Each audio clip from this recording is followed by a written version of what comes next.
Isa po mapagpalang panonood sa inyong lahat, mga ginigiliw na mga kaibigan at mga kapatid.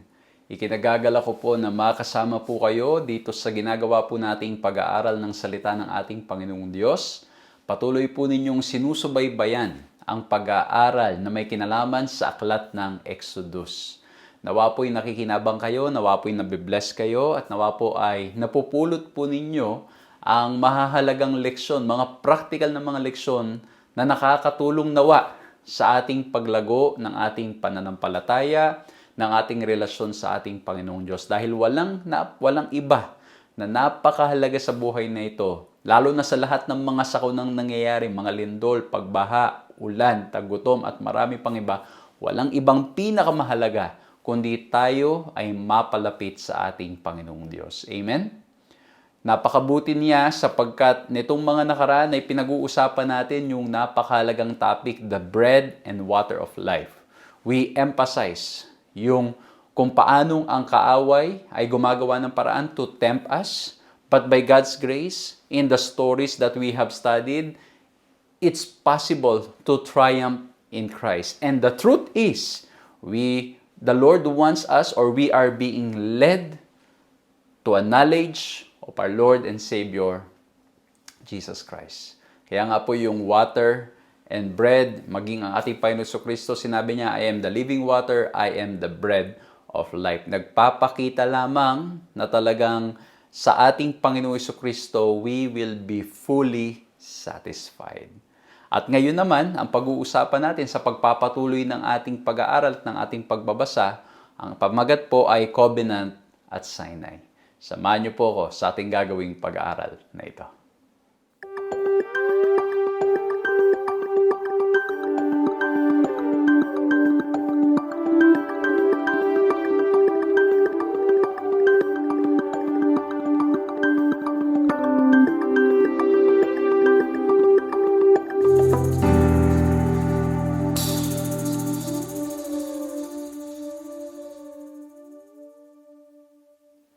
Ako po si Pastor John Alexis Mercado at patuloy po kayong sumusubaybay sa paglilingkod na ipinagkakaloob po sa inyo ng 3 Points Ministries.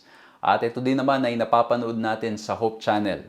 Maraming salamat po sa lahat ng mga kaibigan, mga kapatid, mga taga-subaybay na tumatangkilik. At hindi lamang tumatangkilik, kundi nagpe-pray at nagsusupport para po nang sa ganon ang ating ministeryong ito o ministering ito ay makapagpatuloy. Maraming salamat po sa lahat ng mga nagsishare ng kanilang mga resources to make this ministry possible. At hindi lamang po yon, maging sa ating mga pagdalaw sa iba't ibang mga lugar. Maraming salamat po sa inyong pagbubukas ng inyong tahanan, pagpapatuloy, paggawa ng paraan para makarating po ang inyong lingkod yan. Maraming salamat po sa inyo at nawa po'y patuloy kayong ingatan, gabayan at pagpalain pa ng ating Panginoong Diyos.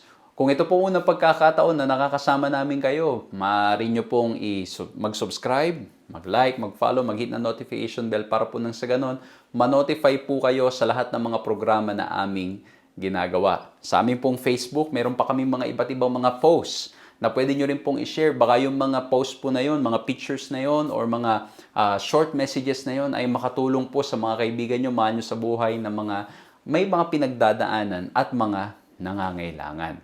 At kung kayo naman ay lagi na namin kasama, pakishare nyo naman po ang pag-aaral na ito. I-share nyo sa pamagitan ng pag-hit ng share button sa social media. At kung kayo naman ay nasa television or sa radyo, pakibalita ninyo sa mga kaibigan ninyo. And hopefully by God's grace ay maging blessing po ang pag-aaral na ito. Hindi lamang sa inyo, kundi maging sa mga kaibigan ninyo at sa mahal nyo sa buhay. I hope and pray na kayo ay nasa maayos na kalagayan. Kayo pong lahat ay iniingatan at ginagabayan ng ating Panginoong Diyos. At nawa po ay patuloy nating maranasan ng pagmamahal niya sa bawat araw ng ating mga buhay. At sa pagsisimula ng pag-aaral na ito, hingin natin ang kapangyarihan at katalinuhang nanggagaling sa ating Panginoong Diyos sa pamamagitan ng isang panalangin. Ama po naming Diyos, dakil at makapangyarihan sa lahat, maraming salamat po sa pagkakataon na ipinagkaloob niyo po sa amin upang magkasama-samang muli, upang pag-aralan ng inyong mga salita. Maraming salamat po dahil alam po namin na kayo ang gagabay sa amin. Hinihingi po namin ang katalinuhan at ganun din pong paggabay upang sa ganon sa bawat talatang aming babasahin, sa bawat mapapakinggan po namin ay marinig namin ang inyong tinig na nakikipag-usap personally sa bawat isa po sa amin at tulungan kaming tumugon sa anuman ang nais po ninyong ipagawa. Maraming salamat, Panginoong Diyos, na pangungunahan niyo po kami sa aming pag-aaral ngayon sa pangalan ng aming Panginoong Hesus. Amen.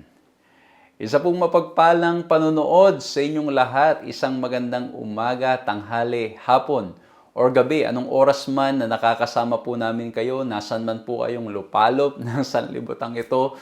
We are very happy, we are very grateful that we can continue serving you through this ministry. At ang ating pong pinag-uusapan, walang iba kundi ang aklat ng Exodus at ang topic natin ngayon, Covenant at Sinai.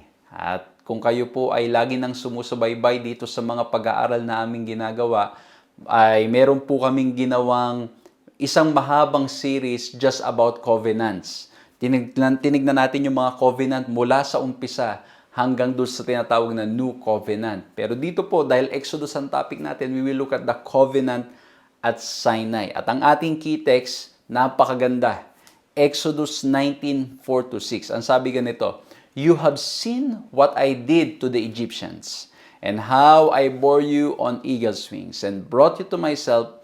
Now therefore, if you will indeed obey my voice, and keep my covenant, then you shall be a special treasure to me, above all people, for all the earth is mine. And you shall be to me a kingdom of priests and a holy nation." So, may mga ilang konsepto na napakahalagang pansinin dito sa talatang ito. May mga mababasa po tayo dito na makikita natin dito ang karakter ng Diyos ng pagmamahal, kung kaya naman iniligtas ang bayan ng Israel mula sa Ehipto. Narito rin yung kagustuhan ng ating Panginoong Diyos na tayo'y manatili sa Kanya. That's why we will be His people, o yung Israelites will be His people. Pero merong napakaganda doon na ang sabi ay ang Diyos ay hindi lamang sila iniligtas mula sa mga Ehipto para ilabas sa Ehipto at dalhin sa promised land na Canaan, but God's purpose was to brought them to Him. Ang midakang purpose ng ating Panginoong Diyos, tayo rin naman, tayong lahat, ay madala sa Kanya. Ito, napakagandang konsepto na ididiin pa natin in a while. Pero nagpapakita ito ng Diyos na ating pinupurit sinasamba, lubusan nagmamahal sa atin, and His mission is to make Himself known to us. His mission is to bring us to Him. Ididiin ko po yan, mas mamaya pa. Pero let me share with you 3 points na nawa po maging madaling paraan para maalala, maging madaling paraan para nang sa ganun ma-share po ninyo sa mga kaibigan ninyo at sa mga mahal nyo sa buhay, at nawa rin po ay meron kayong iba pang mapulot na leksyon mula po dito sa pag-aaralan natin, kasi hindi naman po lahat ng mga bagay ay maitatalakay natin dahil sa ating limitadong oras. Pero kung meron po kayong mga natutunang iba pa, maliban po doon sa 3 points na aking isi-share, pwede nyo po i-comment sa social media, doon sa mga nanonood sa social media, i-comment nyo po dyan para nang sa ganun makita po ng mga kaibigan natin. Pwede nyo po i-comment sa YouTube o kaya naman sa Facebook. At kung kayo naman ay nakikinig sa radyo at kayo po ay nanonood sa television, isulat ninyo yan kasi pwede nyo i-share yan sa mga pag-aaral na mangyayari sa mga susunod na mga, imagine nyo, pag may mga usapan about Covenant at Sinai, you have something to share. At ito nawa ay maging madaling paraan para maalala, maunawaan, at maitanim sa ating mga puso ang ating pag-aaralan. And the first point that I want to share with you, we will be looking at AAA. Okay, hindi po battery ha, kundi 3 letter A. Number 1, as we look at the covenant at Sinai, gusto ko pong tignan natin yung word na action. Because in here, we will see the action of God. We will see yung kanyang pagkilos. Doon po sa text na binasa natin, meron pong mga key points doon na gusto ko pong idiin. Pero ang point ko po is, the Lord is always taking action. He takes the initiative para po nang sa ganon ay ma-reach out tayo, madala tayo patungo hindi lamang sa paglagpas ng mga problema at pagsubok ng ating buhay, kundi patungo sa Kanya. At mapapansin natin ang buong konseptong ito mula pa ng umpisa. Even in Genesis itself, doon pa lang sa creation, it is because of God's initiative, because of God's love. Bakit nabuhay si Adan at Eva? Bakit nagkaroon ng buhay? Bakit narito tong earth na to? Bakit narito tong mga bagay na meron tayo? And when Adam and Eve sinned before the Lord, it was God who first took the action, who took the initiative para po nang sa ganon ay lapitan at tulungan si Adan at Eva. At mababasa natin yan sa Genesis chapter 3 verse 9. That's why the Lord approached Adam and Eve. Ano pong ginawa ni Adam and Eve nung sila'y nagkasala? They started to hide before the Lord, and the action of God was what? He reached out to them and He asked them, "Where are you?" It's not because the Lord do not know where they are. The Lord knows everything. That question is to help them see their personal or their own status before the Lord, that they have sinned before the Lord. So that question was an act of reaching out, was an act of helping them para nang sa ganun ma-realize nila ang kanilang pagkakamali. And so, mga kapatid, mga kaibigan ko, sa lahat po ng mga sumusubaybay, from the very beginning, we can see, before the fall, and even especially after the fall, kitang-kita natin mas lalo pa. Kitang-kita natin how the Lord will take initiative para nang sa ganun i-reach out ang bawat isa sa atin. And that's why He asked Adam and Eve, where are you? When humans depart from God, He searches for them and calls them back to Himself. Okay? Ito po yung tanong na where are you was not just to know their geographical location. Madalas, di ba, pag nagtatanong tayo ng nasan ka na, ang tinatanong natin ay madalas yung geographical location ng tao, lalo na kung may usapan kayo, tas wala pa sa tamang oras na ng usapan ninyo, pero wala pa siya, you ask that person, tinatawagan mo, tinitext mo, nasaan ka na? You're asking for geographical location. Pero dito pong tinatanong ng ating Panginoong Diyos, nasa na sila in their spirituality? Nasa na sila in their connection with God? And that's why that question, where are you, can be answered by we have fallen short and we took actions that made us very far from you. Nalayo sa ating Panginoong Diyos. Nasaan na sila? Nalayo, napalayo, nagtatago sa ating Panginoong Diyos. And that's why if God will ask us the same question, and I believe He's reaching out to us, He's taking the same action, He's taking the initiative to reach out to us, and He's asking the same, where are you? Nasaan tayo? Tayo ba ay malapit sa Kanya o malayo sa Kanya? Kasi nga po ang Kanyang gagawin, ang gagawin ng ating Panginoong Diyos, He will call us back to Himself. Malinaw yan. Maging sa New Testament, Matthew 11:28-29, come to me, all you who labor and are heavy laden, and I will give you rest. Take my yoke upon you and learn from me, for I am gentle and lowly in heart, and you will find rest. Ano ang gagawin natin? Lalapit kanino? Sa ating Panginoong Diyos. Today, when people want rest, what do? They try to find some things in this world that they think it will give them rest, di ba? Merong mga ilan pupunta sa shopping, yung iba manunood ng kung anong palabas, yung iba kakain. They expect that by doing that they can find rest. Well, nakakatulong yan in a sense. But true rest comes from the Lord. Especially when we talk about our sinfulness, our nature, our status before the Lord. The only way is for us to come to the feet of Christ. To come to the feet of the cross. Because it's God who's taking the initiative. He died on the cross for us. Wala pa tayong ginagawa. Bago pa tayo magbasa Kanya, binahal niya na tayo. And hopefully by God's grace, we will respond to come to Him. Amen? Kaya yung text na binasa natin sa Exodus 19, simulan natin sa verse 3. Ang ganda ng pagkakasabi dito. Didinan ko po while Moses went up to God, the Lord called him out of the mountain saying, thus you shall say to the house of Jacob and tell the people of Israel, you yourselves have seen what I did to the Egyptians, and how I bore you on eagle's wings and brought you to myself. Now therefore, if you will indeed obey my voice and keep my covenant, you shall be my treasured possession among all peoples and of all the earth, because of all the earth, for all of the earth is mine. Ayan po, no? So, dito po sa binasa nating text, ang sabi po doon, papunta si Moses.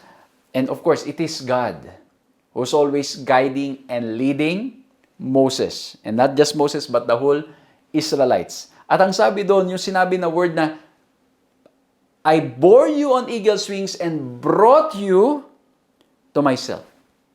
Ang nais ng ating Panginoong Diyos, dalhin tayo sa pagkakilala sa Kanya. Kaya nga po maganda talagang mag-reflect tayo at mag-isip tayo. How well do we know God? Because ang gusto ng ating Panginoong Diyos ay makilala natin siya.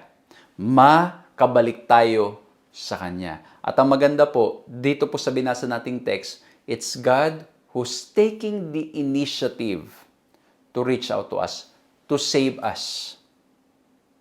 Madalas po, ang gusto natin, katulad ng mga Israelites, when they were slaves in Egypt, what do they want? They want to be free from their problems, from slavery. Yung literal slavery. They want to be free from problems. And even for us, maaring may mga nanonood po ngayon na ang inyong panalangin, Lord, tanggalin mo itong problemang aking kinakaharap. Maaring may mga ilan sa inyo, may problema kayo sa mga boss ninyo, sa mga employers ninyo, sinasabi nyo, Lord, tanggalin mo sana to. O kaya may katrabaho ka na ayaw mo, sabi, tanggalin mo sana yan. Di ba, minsan may iba pa nagpe-pray, sana po may mangyari dyan. Minsan ganun ang mga prayers. Kasi bakit? The intention of those prayers is so we can get out of our problematic situation. So we can get out of these negative experiences. And hopefully, as we get out of these negative, bad situations, we will experience comfort and peace. Kumbaga, ang habol natin ay magkaroon ng magandang kalagayan, maayos na trabaho, maayos. Di ba? Ganun ang ating nais. And again, mga kapatid, there's nothing wrong with that. Wala po ako sinasabing mali po yan just to make it straight, just to make it clear. Walang masama. Pero ang gusto ko pong idiin dito sa ating pinag-aaralan, it's not about the Egyptians going or transferring from Egypt to the Promised Land, to the Canaan.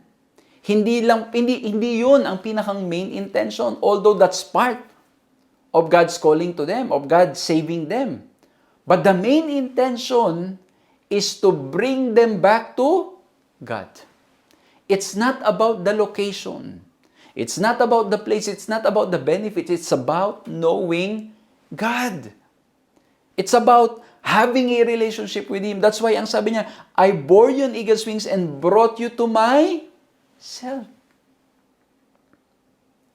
I hope that this will change our perspective.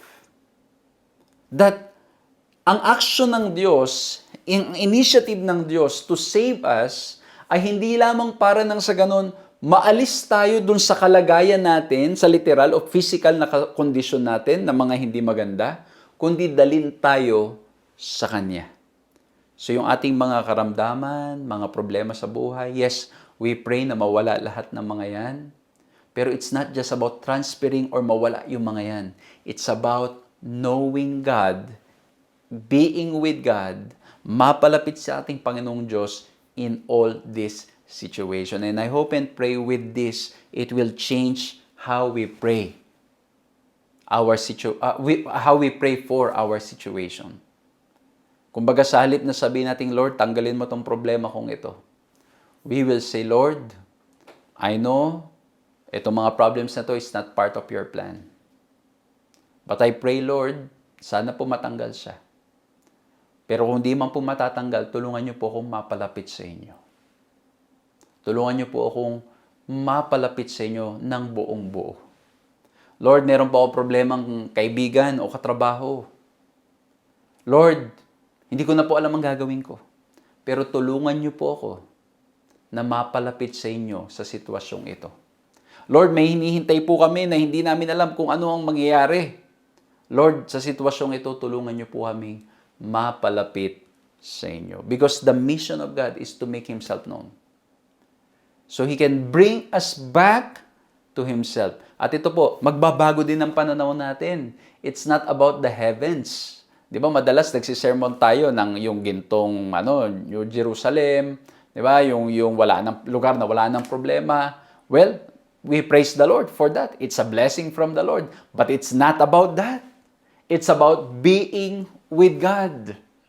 And that's why, no wonder why, nung nandito ang ating Panginoon sa Kristo, His statement is always, I will be with you. Even before Jesus Christ, sa Old Testament, it's always about, I will be with you. It's about being with God because our greatest comfort, our greatest happiness, our greatest joy should be to be with the Lord. Amen? Ang ganda, no? Yung initiative ng Diyos, yung action ng Diyos, ay para nang sa ganon, dalin tayo sa Kanya. Idiin pa natin yan mas mamaya pa, no? Pero ang point, mga kapatid, we can see here the action of God, that He's taking the initiative. Kaya basahin natin ito. God takes the initiative and establishes the covenant between Himself and Israel on the condition of the people's obedience and their maintaining a relationship with Him. God promises to make them a special treasure, a kingdom of priests, a holy people. So again, this is God's initiative to establish a covenant, kasunduan. At alam po ninyo, pag sinabing kasunduan, merong mga i-stipulate yan ng mga gagawin.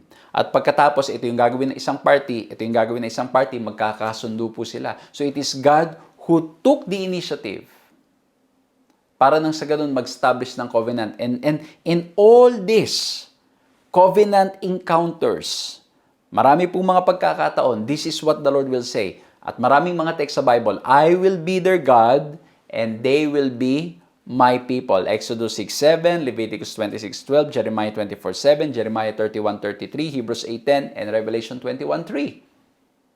So sa mga covenant, sinasabi natin, Panginoong Diyos, I will be their God. Pero ano po yung stipulation? Ano yung rules? Ano yung commandments? You have to follow. At ano po ang sagot ng bayan ng Israel sa Exodus 19:8? All the people answered together and said, all that the Lord has spoken, we will do. Ayan, ano?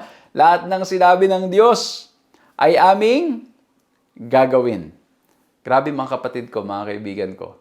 The more I study, the more I read, the more na ito'y nakakatulong para ako'y mas lalong makita ang kabutihan ng ating Panginoong Diyos. That He's a God of action.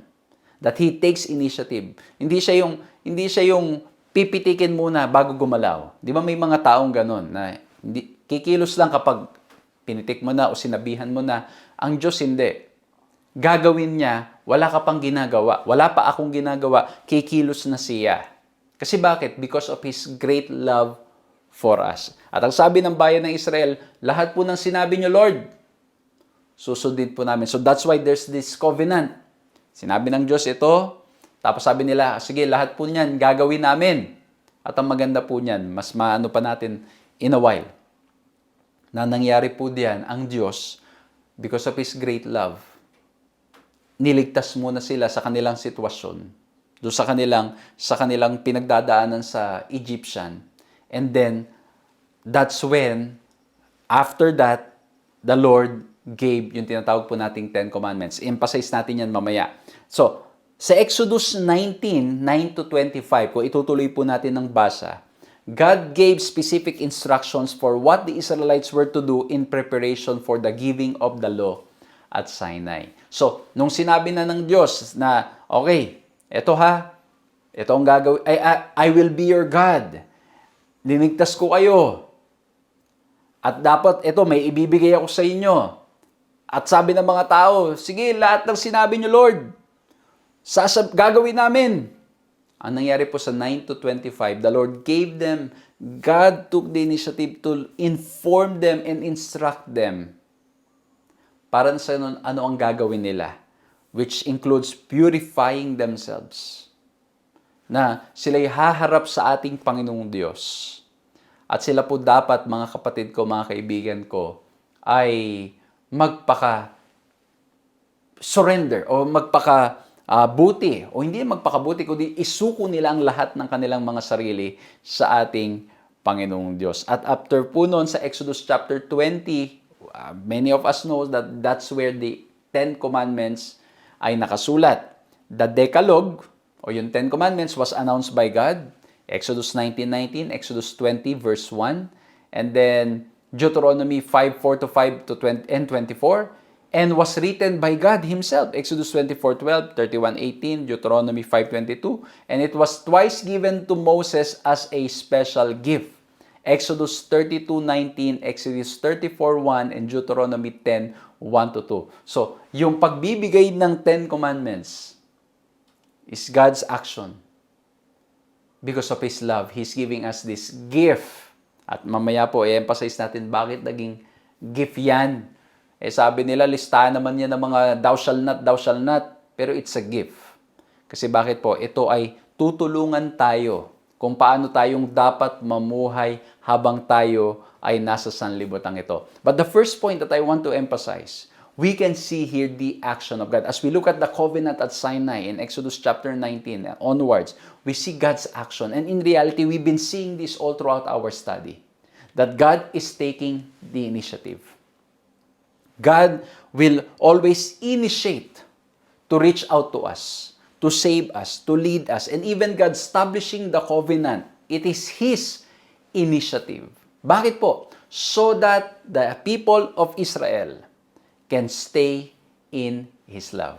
Naramdaman na nila, nakita nila yung kapangyarihan ng ating Panginoong Diyos, nagpakilalang ating Panginoong Diyos na nagmamahal sa kanila, and now through this covenant, they are to stay in the boundaries of God's love. Kaya po, titingnan natin sa pangalawa, bakit naging gift itong 10 Commandments? Kasi we need to look at the aim of God. Okay, dito po sa covenant at Sinai, we're looking at the action of God, and now we're looking at the aim. Ano yung intention ng ating Panginoong Diyos? Ano yung aim ng covenant? Bakit may covenant? And as I've said a while ago, it is to help us to stay within the boundaries of His love. Ano yung sabi doon sa text natin? Sa Exodus 19:5-6. Now therefore, if you will indeed obey my voice and keep my covenant, you shall be my treasured possession among all people, for all the earth is mine, and you shall be to me a kingdom of priests and holy nation. These are the words that you shall speak to the people of Israel. Ayan na. Ang sabi po dun sa text, if you will obey, you will be my treasured people. All the earth is mine. You shall be a kingdom of priests. And in short, as I look at this in the lens of God's love, God is saying to the people of Israel, if you obey, you will stay within the boundaries of my love. Boundaries. Alam niyo po, I've been sharing and preaching sa mga kaibigan, sa mga missionaries at sa marami pang iba, that freedom, di ba po, nakalaya sila mula sa Egyptians. Freedom is never the absence of the law. Hindi ibig sabihin na ikaw ay malaya, wala ka nang susundin ng mga patakaran. The only way to stay free, free in Christ, or free in the Lord, or free sa ating mga kalagayan, to experience freedom, in short, the only way is to stay within the boundaries of His love, within the boundaries of His law. Kailangan manatili tayo doon. Kasi bakit po? Once we start disobeying, we put ourselves into prison. Okay? So I hope that again, the aim of the covenant, ang aim ng ating Panginoong Diyos is so that His people will stay within the boundaries of His love. Kaya nga po, yung 10 Commandments, yung umpisa pa lang, yung Exodus 20 verse 2, before yung mga stipulation ng you shall not do this, you shall not do that. In Exodus 20 verse 2, ang sabi, I am the Lord your God who brought you out of Egypt, out of the land of slavery. The Lord has been reminding them and reminding us who are readers today, who are studying today, na tayo ay ang Diyos ang nagliligtas. Ang Diyos ang nagliligtas at patuloy pa makakaranas tayo ng Kanyang kabutihan sa ating mga buhay. The Lord first show His grace by giving freedom and salvation to Israel, and only then does He reveal His will. These commandments were to be observed out of love and gratitude for what God did for them. Kumbaga mga kapatid, mga kaibigan, sinasabi na ating Panginoong Diyos, iniligtas ko kayo. Remember your situation, kayo ay ganito, ang kalagayan, but I brought you out. Sa Exodus 19, I brought you to myself, and by God's grace, I have brought you to myself, and I have brought you out. Wow, praise the Lord, mga kapatid, mga kaibigan. Ulitin ko po ha, yung Exodus 19, God's action was to bring us to Himself. Kaya ako po, mga kapatid, ang pananaw ko, itong paglabas nila from from Egypt and going to the promised land or going somewhere, kumbaga basta outside, labas doon sa kalagayan na yon, is just a bonus of being with the Lord. Kumbaga, mga kapatid, the main point is makalapit sa ating Panginoong Diyos. Mapalapit sa ating Panginoong Diyos. Kaya, magbabago ang pananaw, mga kapatid ko, mga kaibigan. Ngayon, it's not about, well, of course, sabi ko nga po, ang prayer natin, makaalis tayo dun sa mga problema natin. Pero after studying this, for me, it's not about living or going out of the current situation that you are in. It's about how this situation is helping us to be closer to God.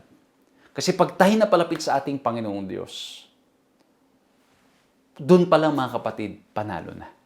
Sa mga sitwasyong kinakaharap natin, pag napalapit tayo sa ating Panginoong Diyos and we find joy, peace, and happiness in Him, mga kapatid ko, mga kaibigan, it will change everything. Tingnan nyo nangyari sa bayan ng Israel. Nakalabas sila. Pero ano po nangyari, di ba? Of course, they are still growing in their faith, in their relationship with God. Pero kita po natin ano nangyari, di ba? Puro sila reklamo, puro sila sama ng loob, puro sila kung ano-anong sinasabi nilang hindi maganda. Ganun na mangyari, mga kapatid. Pag tayo makaalis sa ating sitwasyon na hindi maganda, tapos hindi natin natutunan yung dapat nating matutunan, hindi tayo napalapit sa ating Panginoong Diyos, ang mangyayari, yung nangyari sa atin dito, yung ating ugali dito, dadalhin lamang natin doon sa susunod nating sitwasyon. Kahit yun ay mabuti pa ang sitwasyon, magiging reklamador pa rin tayo. 'Di ba? Ito, kunwari, sobrang hindi ganda ng kalagayan mo ngayon. At nanalangin tayo na makaalis diyan. Pero hindi tayo sobrang napalapit sa ating Panginoong Diyos. Alam niyo mangyayari, kahit bumuti ang ating sitwasyon, yung pagiging reklamador, yung pagiging palahanap ng mali, palahanap ng hindi maganda, dadalhin pa rin natin dun sa susunod nating sitwasyon. And that's why the main point, the main intention is to bring us to Him and to remind us na siya ang nagliligtas, siya ang gumagabay, siya yung nagmamahal sa bawat isa sa atin. Kaya yung pagsunod sa kautusan, dapat ito ay bunga ng pag-ibig. Dahil naranasan natin ang kabutihan ng ating Panginoong Diyos. Dahil naranasan natin ang Kanyang pagmamahal. Dahil naranasan natin ang Kanyang biyaya sa ating mga buhay. Kaya after po nun, nung sinabi na natin, Panginoong Diyos, ako ang nagligtas sa inyo, ako ang naglabas sa inyo mula sa bayan ng Ehipto.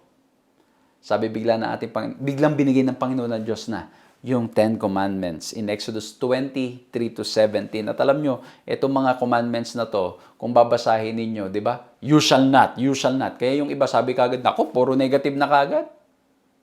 But in reality, God was just simply specifying things.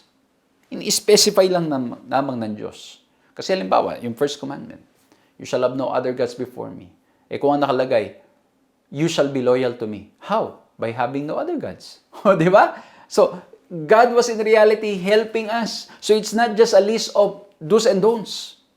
It is God helping us.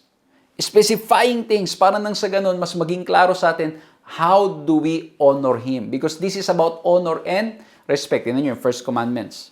Yung first commandment, di ba?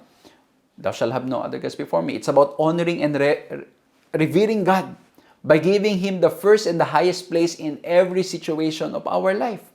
Yung second commandment, it's about honoring and preserving God's unique position, na hindi siya Diyos-Diyosan. It's about revering or respecting God's name. Yung third, yung fourth, it's about honoring His day.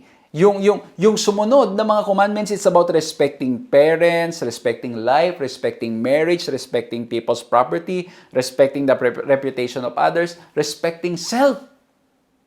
So it's about honor and respect. This commandment is about honoring God and respecting your fellow being. At kung titingnan po natin, if we will summarize this, that's why in Exodus 20 verse 2, huwag niyong tatanggalin yan.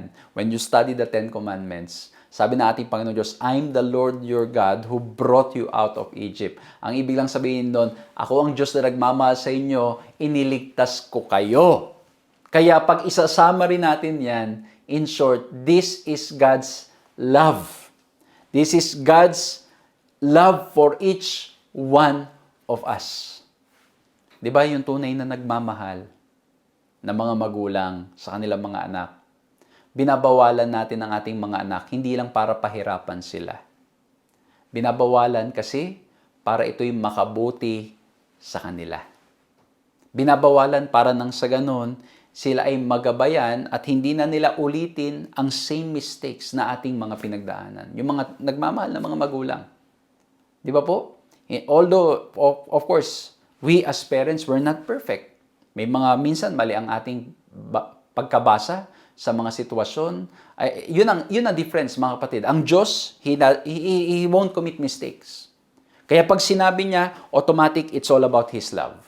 Tayo bilang mga magulang, posibleng magkamali tayo ng ating mga basa sa sitwasyon. Magkamali tayo ng assessment. Magkamali tayo ng mga, alam mo yun, minsan, di ba? Ako po, bilang magulang, na-realize ko na even with how I see things, even with how I perceive things, I can be wrong. And that's why at times I will ask my kids, pasensya na kayo mga anak, nagkamali si daddy. Kasi bakit po? Tayong mga tao, we jump into conclusion. Nagkakamali tayo ng ating mga konklusyon sa mga bagay-bagay. So hindi tayo indispensable. Hindi tayo mga magulang na mga tao. Hindi tayo indispensable. Magkakamali tayo. Pero ang point, mga kapatid, sa isang nagmamahal na magulang, magkamali man, tama man, the intention why we say things is because of love. At kung tayo naman ay tunay na nagmamahal, pag tayo nagkamali, hihingi rin tayo ng tawad sa ating mga anak. Pero ang Diyos, hindi nagkakamali. Kaya yung kanyang bawat inuutos, it reflects His character. It reflects His love. Kaya nga sa Matthew 22:37 to 40, nung sinamarize itong commandments na to, ang sabi, and He said to him, you shall love the Lord your God with all your heart, with all your soul, with all your mind. This is the great and first commandment. And a second is like it, you shall love your neighbor as yourself. On these two commandments depend all the law and the prophets. So in summary, it's about love. And so the 10 commandments, the Decalogue, reflects the love of God. Kaya pala sa John 14:15, if you love me, keep my commandments. At kung titingnan ninyo, mauuna yung love. And then keep my commandments. Kaya pala, iniligtas muna ng Diyos ang bayan ng Israel mula sa Ehipto. Inilabas muna sila doon sa kanilang sitwasyon. He was bringing them out of Egypt. He was bringing them to Himself first. Pinapakilala ng Diyos sa kanyang sarili. And then, ibinigay yung kautusan. Why?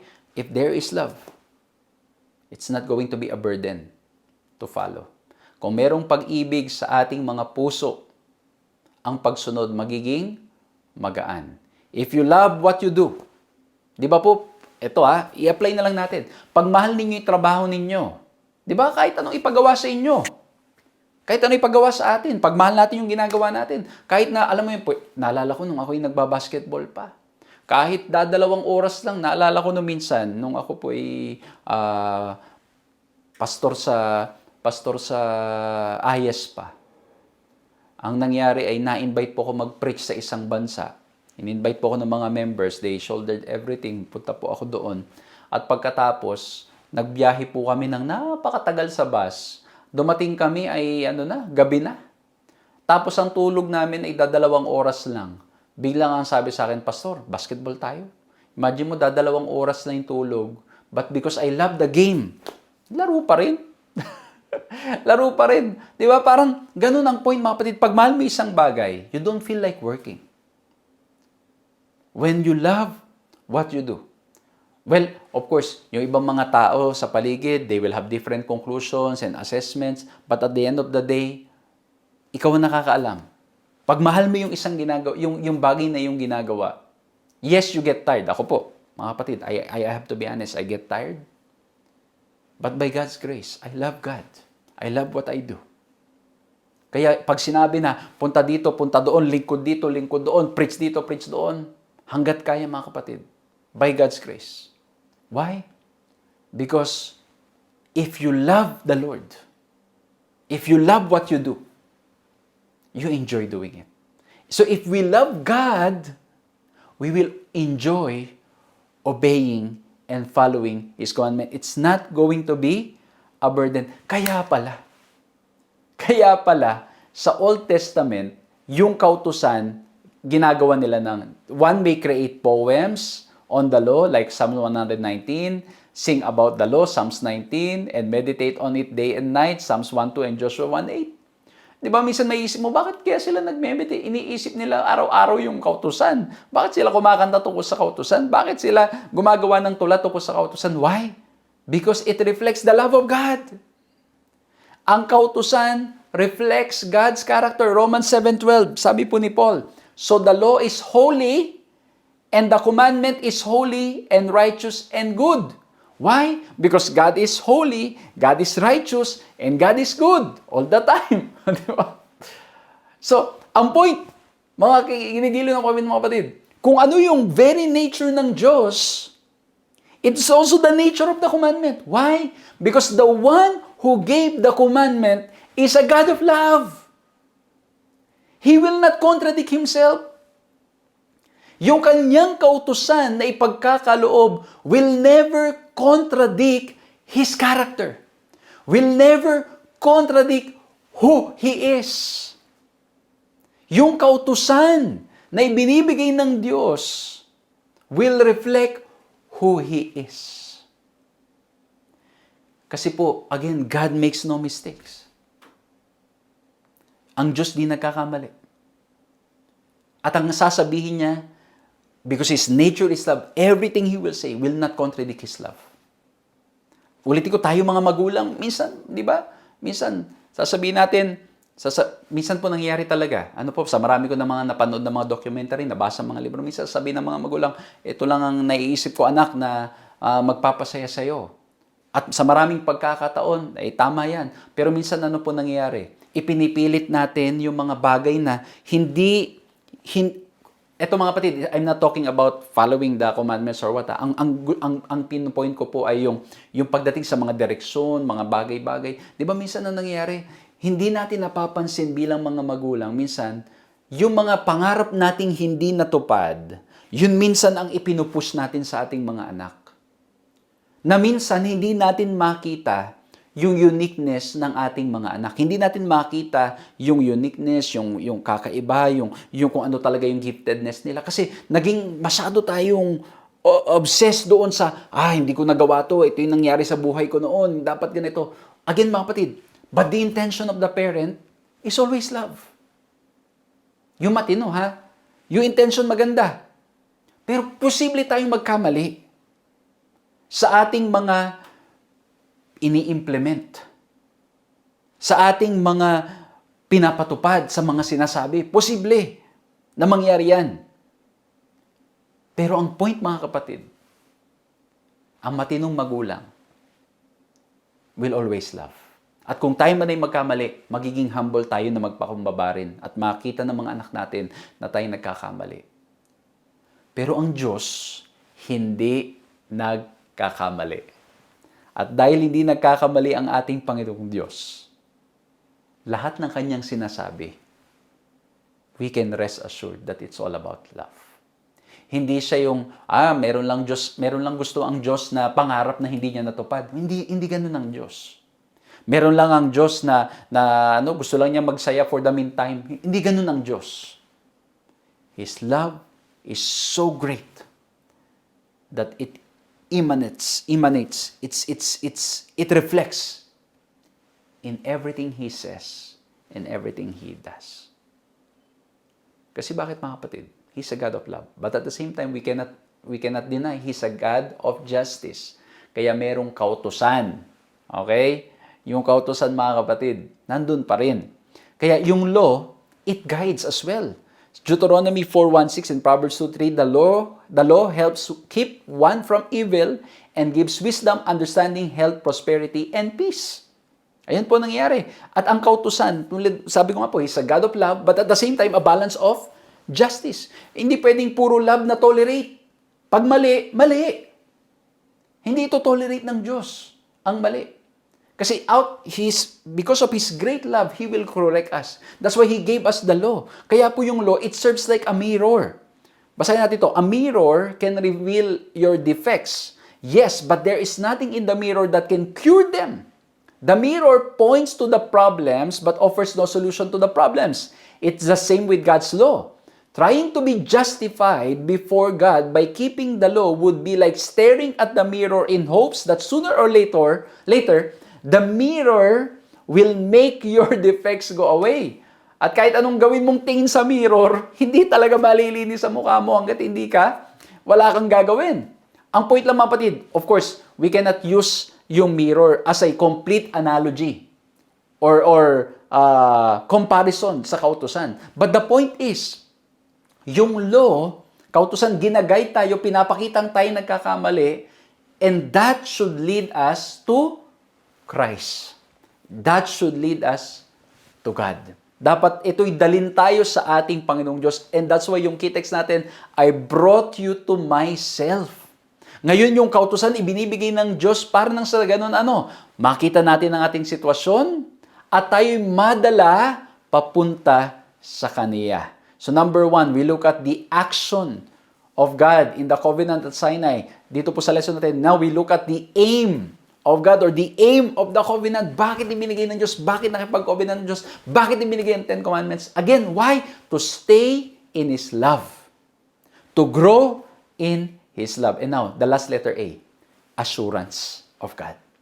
In the book of Exodus, the Decalogue is called the testimony, or it is named the words of the covenant. In the book of Deuteronomy, they are written on the tablets of the covenant. Neither book in Hebrew uses the term 10 Commandments. Instead, 3 times they call it the 10 words. The Hebrew is Aseret Hadebarim, from the bar meaning word, sentence, matter, thing, speech, story, promise, or utterance. So from this background, yung 10 words, 10 promises, we can say that the Decalogue should be understood as promises from God that will guide us on the right path so that He can do wonderful things for us, but we must obey Him. Kaya pala si Ellen White sabi ni Ellen White sa SDA Bible Commentary, page 1105, volume 1, the 10 Commandments are 10 promises. Promise na para tayo ay magabayan at madala sa tamang landas. Ito yung mga pangako ng Diyos. Ito yung mga promise, ito yung mga words of wisdom ng ating Panginoong Diyos. Di ba mga kapatid, mga kaibigan, may mga tao tayong na-meet na talagang yung kumbaga may words of wisdom, mga parents natin, di ba? May mga words of wisdom from our parents. May mga words of wisdom from the elderly. May mga words of wisdom tayo nakuha sa mga tao. Di ba? Ito yung nakakatulong para nang sa ganun tayo magabayan. Lalo na, meron pong mga ilang mga tumatak na talagang mga pastors, mga leaders na they have guided me in my early years of ministry, and even now, they are present, they are helping me. Talagang, alam yun yung mga words na kanilang sinasabi, at minsan yung mga sinasabi nila, talaga sasabi nila, bawal yan, Lex, dapat ganito, ganyan. Mga kapatid, these are words, 10 words, or let's say words that helps us grow in our faith, in our ministry, in our relationship with God. The 10 Commandments, in the same way, are 10 promises to lead us to the right path, to lead us closer to God. Pero ito, di ba yung mga nagpapayo sa atin, na talagang sabi natin, ang ganda, ang galing ng payo. Pag hindi mo naman sinunod, kahit anong ganda ng payo, wala pa rin. Wala pa rin. Kahit anong ganda pa ng payo yan, nas talagang bilib na bilib ka, grabe, ang galing, paano nyo naisip yung payo yun?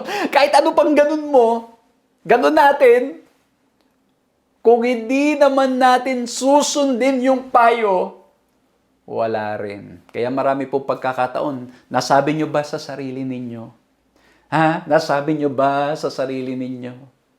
Yung mga katagang ganito, narinig ko na yung payong yan . tapos tatanungin ka, bakit nangyari pa rin sa'yo to? Sana pinakinggan ko yung payo. Bakit? Ano ba nangyari? Wala, hindi ko pinakinggan eh. Hindi ko sinunod. O di ba? Ganun nangyari mga kapatid. In the same way, God gave us the 10 Commandments so that we will be guided. Pero kung di tayo susunod, kahit no matter how much the Lord promises, no matter how much the Lord is guiding us, leading us, if we will not obey, hindi tayo makakastay in His love. Mawawala tayo sa landas. Kaya po ang ganda, sa Romans 10:4, Christ is the end of the law for righteousness to everyone who believes. So, sabi po sa Romans 10:4, no? Yung iba, sasabi nila yung end. Ibig sabihin, si Kristo ang katapusan ng kautusan, hindi ko na kailangan sumunod sa kautusan. Yan ang sabi ng ilan. Kasi Christ is the end. Pero pag tinignan nyo po yung end na Greek word, it can also mean na this is the fulfillment or the goal. Kaya po, Christ is the goal and intent of the law. It does not mean that His atoning sacrifice terminates the validity and perpetuity of it. Ibig sabihin mga kapatid, hindi ibig sabihin po ng text na to, hindi na tayo susunod sa kautusan. Ang ibig sabihin pa rin ito, ang kautusan, dadalhin tayo sa ating Panginoong Jesucristo at pag tayo dinala sa ating Panginoong Jesucristo, humingi tayo ng tawad, pinatawad tayo ng ating Panginoong Diyos, ang mangyayari po, we will have the strength so we can follow the law. The meaning of the word telos, yan yung Greek word, is primarily purposeful and goal-oriented, not time-related. Christ is the key to unlock the true meaning and purpose of the God's law. Thus, it would be incorrect to state that Christ invalidated, superseded, or abrogated the law. Christ is the goal of the law, the one to whom it points. I hope and pray na sa ating pinag-aralang ito, as we look at the covenant at Sinai, nakita po natin ang action ng Diyos, that He is taking the initiative to save us, to lead us, and to help us. We saw the aim of God, the aim of the covenant, the aim why He gave the 10 Commandments. And again, it's all about His love. And His assurance, mga kapatid ko, mga kaibigan ko, ang assurance ng ating Panginoong Diyos, ang Kanyang pangako sa bawat isa sa atin, is that, He gave the law so that we will be guided.